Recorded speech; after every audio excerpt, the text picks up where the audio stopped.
The progress we're making as a school district is undeniable, but as I said earlier, our work is far from done.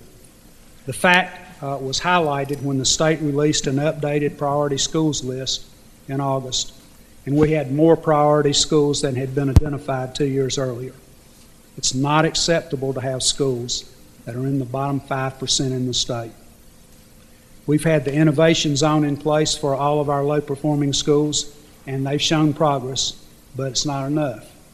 Our goal must be to have no schools on the state's priority list, and I think that's attainable in 3 years when the state updates its list again.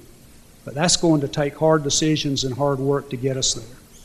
We can't be afraid to make tough decisions if it means better outcomes for our students, and we've made some hard decisions already. We selected new leaders for 5 of our 12 priority schools. We have confidence in the others who are there. We've launched a national recruitment campaign for turnaround leaders and recruited several highly qualified school leaders to take on this challenge. We've made a decision to convert Kirkpatrick Elementary to a KIPP charter school. Kirkpatrick has been a chronically low-performing school. Our challenge there is not a funding or a resource issue, as people often like to think when a school serves nearly all economically disadvantaged students and doesn't perform well. Our per pupil spending at Kirkpatrick last year was one of the highest in the district, if not the highest.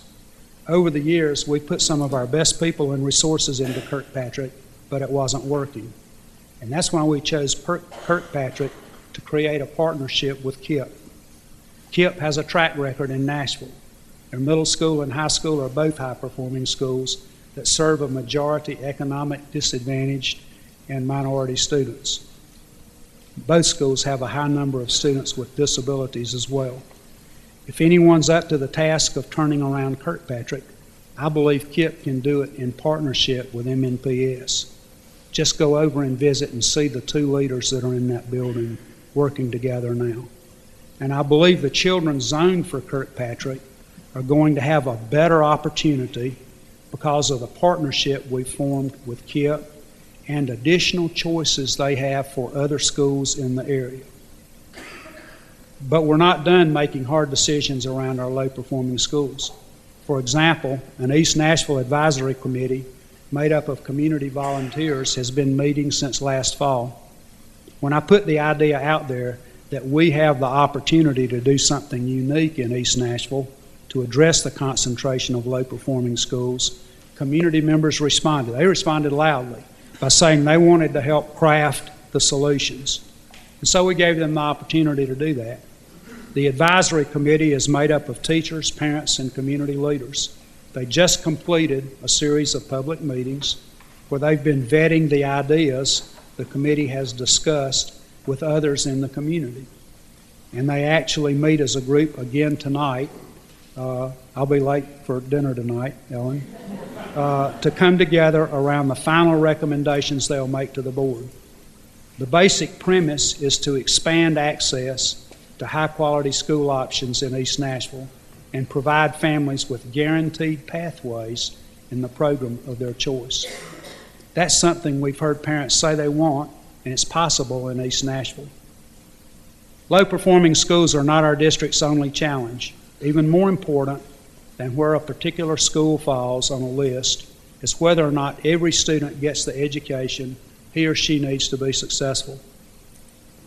An often used measure of this is our AT scores. And the reality is that the majority of our graduates fall short of a 21, which is a high standard on the ACT. ACT benchmarks show math and science to be our biggest challenges.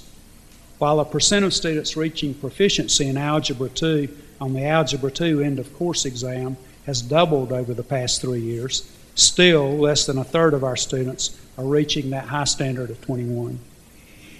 In a school district going through transformational reform like Nashville, test scores are always the last thing to change, with ACT scores taking the longest time to show improvement. But we can't afford to sit back and wait for the reform measures already made to take full effect. Our students can't afford for us to wait. We have to keep pushing. My time with Metro Schools comes to an end in June. Soon it will be someone else's turn to take the helm. That person, whoever he or she might be, has a tremendous opportunity to build on the progress that's been made. This district is well positioned to see academic achievement accelerate rapidly in the years ahead. We have the tools. Our research, assessment, and evaluation department is second to none. The academic performance framework that we've developed is quickly becoming recognized as the most comprehensive 360-degree view of school-level accountability available. We are still learning and refining the use of this great tool, but we have it, and most school districts don't. We have the technology. The data warehouse has connected our teachers and principals with the information they need to adjust their instructional strategies in real time. We have the infrastructure. Our operational and business practices have made us more efficient and more flexible. We now have a system that works to support schools rather than a system that schools have to navigate to get support.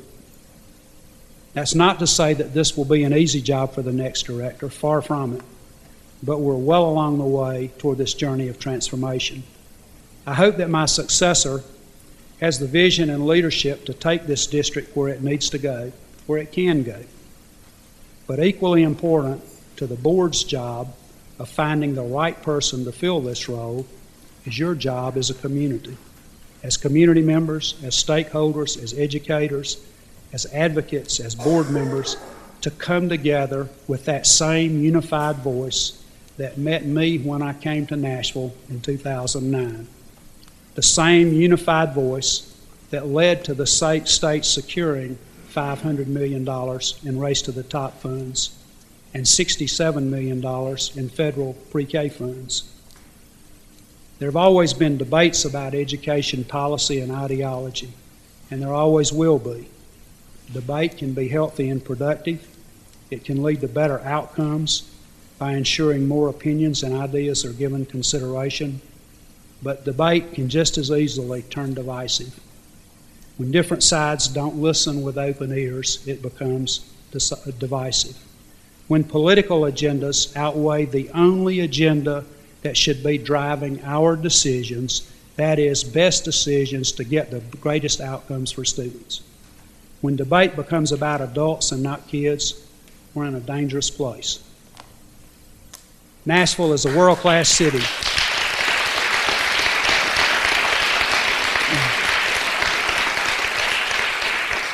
Nashville is a world-class city. The appeal and success of Nashville right now is undeniable. And there's one key ingredient that made it all possible: optimism. Nashville is soaring high today because all through its recent history, city leaders like Mayor Carl Dean, business leaders, philanthropists, volunteers, and people who live here have shared that sense of optimism. That optimism has led to the right investment at the right times, large and small, from an arena downtown to community members stepping up in the wake of a flood. People have invested their time, energy, and money into a vision for what Nashville can become. That same passion exists around education in this city. We've seen it, and we've benefited from it. Now is the time to harness an optimistic vision for Metropolitan Nashville Public Schools. And it's up to you, all of us in this room and others across this city, to see that vision come to be. For me personally, it's been a privilege and an honor to help carry our schools forward. Thank you very much.